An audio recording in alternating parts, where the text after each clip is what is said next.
জাহিদুল ইসলাম পারভেজকে যে নির্মমভাবে হত্যা করা হয়েছে তার প্রতিবাদে বাংলাদেশ জাতীয়তাবাদী ছাত্রদল দেশব্যাপী যে প্রতিবাদ কর্মসূচি ঘোষণা করেছে, সেই কর্মসূচিতে আমরা একাত্মতা পোষণ করার জন্য এসেছি। বেসরকারি বিশ্ববিদ্যালয় ছাত্রদলের সভাপতি সহ অন্যান্য যারা বক্তা ছিলেন তারা বিস্তারিত বলেছেন কি ঘটনা হয়েছে, তাই আমি সেই ব্যাখ্যায় যাব না। আমি শুধু যেটা বলতে চাই যে আমার বোঝার মতে বা আমার জানা মতে বৈষম্য বিরোধী ছাত্র আন্দোলন সংগঠনটি তৈরি হয়েছিল প্রায়, আমি যদি ভুল না করে থাকি, 27টি ছাত্র সংগঠনের সমন্বয়ে জুলাই আগস্টে খুনি স্বৈরাচারী ফ্যাসিস্ট হাসিনা বিরোধী আন্দোলনকে বেগবান করার জন্য এবং তার চূড়ান্ত পতনের লক্ষ্য। এর পরবর্তীতে আমরা দেখেছি বিভিন্ন জায়গায় বৈষম্য বিরোধী ছাত্র আন্দোলনের নামে কমিটি করা হয়েছে। আমি শুধু আজকে এই যে বনানী থানার কমিটির যদি উদাহরণ দিতে চাই, এটা বৈষম্য বিরোধী ছাত্র আন্দোলন বনানী থানা কমিটি। এটা কি ধরনের কমিটি সেটা আমি আপনাদের কাছে প্রশ্ন রাখতে চাই। বনানী থানা কমিটি রয়েছে রাজনৈতিক দলগুলোর এবং তার অঙ্গ ও সহযোগী সংগঠনগুলোর। বিপ্লব হয়ে যাওয়ার পর, হাসিনা পালিয়ে যাওয়ার পর কি কারণে এখন থানা ভিত্তিক কমিটি করা হচ্ছে?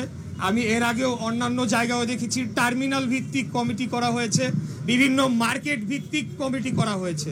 যে বৈষম্য বিরোধী ছাত্র আন্দোলন অথবা বৈষম্য বিরোধী এই শব্দটিকে ব্যবহার করে দেশব্যাপী বিভিন্ন জায়গায় চাঁদাবাজি, বিভিন্ন জায়গায় লুটপাট, বিভিন্ন জায়গায় দখলদারি, বিভিন্ন জায়গায় মার্কেটের ইজারা দখল সহ নানা ধরনের অপকর্ম করে অর্থনৈতিকভাবে একটি গোষ্ঠী তারা লাভবান হওয়ার চেষ্টা চালিয়ে যাচ্ছে।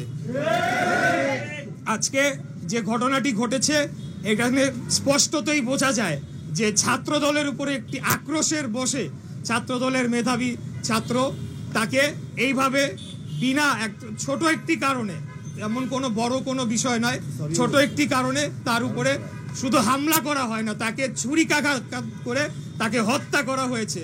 তার কারণ আমরা লক্ষ্য করেছি যে 5ই আগস্টের পর থেকে বাংলাদেশ জাতীয়তাবাদী ছাত্র দলের উপর সারা দেশব্যাপী বিভিন্ন ক্যাম্পাসে এক এক সময় এক এক নাম, কোনো সময় বৈষম্য বিরোধী, কোনো সময় সাধারণ ছাত্র, কোনো সময় আরেক রাজনৈতিক দলের ছাত্র সংগঠনের পরিচয়ে আমাদের ছাত্রদের উপরে হামলা করা হচ্ছে। তাদের রাজনৈতিক কর্মকাণ্ড, স্বাভাবিক রাজনৈতিক কর্মকাণ্ডকে বাধাগ্রস্ত করা হচ্ছে, অথচ তারা কিন্তু নিজেরা তলে তলে তাদের কর্মকাণ্ড করে চলেছে। অতএব আমি বলবো যে এই ধরনের কর্মকাণ্ডের মাধ্যমে বৈষম্য বিরোধী ছাত্র আন্দোলন যে সম্মানের জায়গায় ছিল আমাদের জনগণের কাছে, সেটিকে ক্ষুণ্ণ করা হয়েছে, সেটাকে সম্মানহানি করা হয়েছে।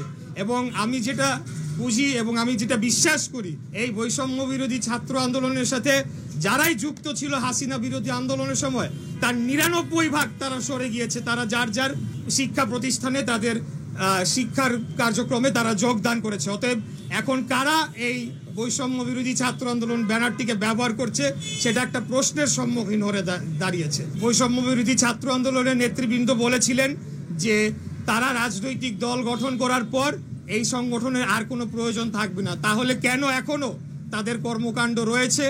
আমি গতকালকের কথা বলছি, দুপুর এবং বিকালে 2টি স্ট্যাটাস দেয়া হয় তাদের অফিসিয়াল ফেসবুক পেজের মাধ্যমে। সেখানে ক্যাটাগরিক্যালি যেই 2 জন অভিযুক্ত ব্যক্তি যারা বৈষম্য বিরোধী ছাত্র আন্দোলনের কমিটিতে রয়েছে, হত্যাকারী, তাদেরকে নির্দোষ দাবি করে জোরালোভাবে বক্তব্য দেওয়া হয়।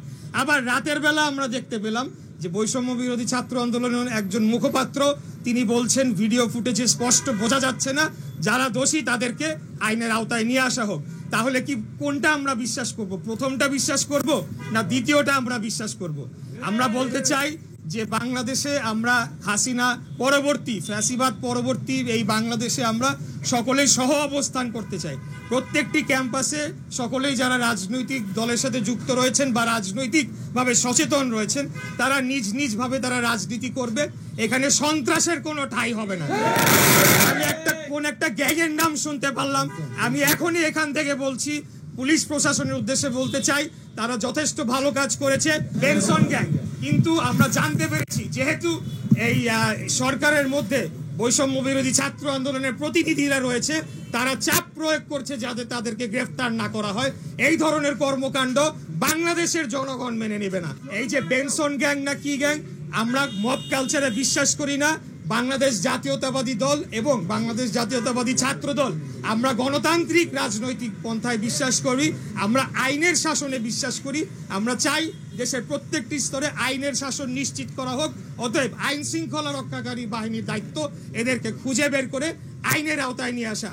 আমরা চাই না জনগণকে সাথে নিয়ে এখন আমরা এইসব গ্যাং খুঁজে বের করে তাদেরকে দাঁত ভাঙা জবাব দেওয়ার জন্য আমরা এবং তাদেরকে যারা রক্ষা করার চেষ্টা করবে, আইন শৃঙ্খলা রক্ষাকারী বাহিনীকে যারা বাধাগ্রস্ত করার চেষ্টা করবে, তাদেরকে বলবো অন্তর্বর্তীকালীন সরকারের সময়ের জন্য এসেছে, বিশেষ দায়িত্ব নিয়ে এসেছে বাংলাদেশে একটি সুষ্ঠু, সঠিক, অবাধ, নিরপেক্ষ, গ্রহণযোগ্য নির্বাচনের মাধ্যমে জনগণের সরকারের কাছে ক্ষমতা হস্তান্তর করে দেওয়ার জন্য।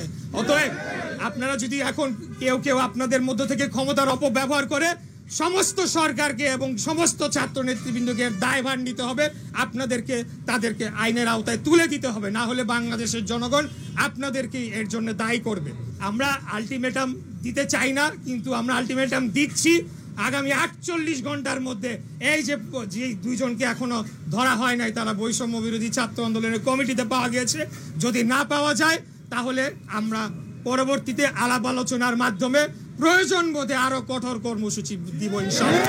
সন্ত্রাসীদের কোনো পরিচয় নাই। সন্ত্রাসীরা বিএনপি না, সন্ত্রাসীরা জামাত না, সন্ত্রাসীরা এনসিপি না, সন্ত্রাসীরা বৈষম্য বিরোধী না, সন্ত্রাসীরা সন্ত্রাসী। কিন্তু কেউ যদি তাদেরকে রক্ষা করার চেষ্টা করে তাহলে কিন্তু তারা বোকার স্বর্গে বাস করছে। আমরা কিন্তু আজকে এমনি আমরা চলে উড়ে এসে জুড়ে বসি নাই। আমাদের দীর্ঘ আন্দোলন সংগ্রামের লড়াই করার ইতিহাস রয়েছে এবং আমাদের ভাইদের প্রতি যদি আরেকটা আঘাত আসে তাহলে আমরা যথাযথ জবাব দেওয়ার জন্য আমরা ঢাকাবাসী প্রস্তুত রয়েছি ইনশাআল্লাহ।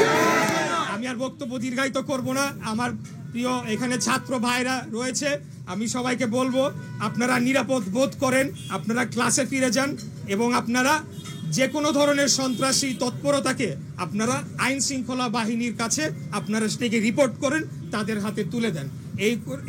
এটাই হবে গিয়া আমার আপনাদের প্রতি পরামর্শ। আমরা নিজেদের হাতে আইন তুলে নিব না। আমরা চাই আইন শৃঙ্খলা রক্ষাকারী বাহিনী তাদের দায়িত্বটি পালন করুক এবং বাংলাদেশে আইনের শাসন প্রতিষ্ঠা হোক। এটা হলো আমাদের কথা। এই বলে আজকে আমি আমার বক্তব্য শেষ করছি। খোদাফেজ। বাংলাদেশ জিন্দাবাদ। বাংলাদেশ জাতীয়তাবাদী দল।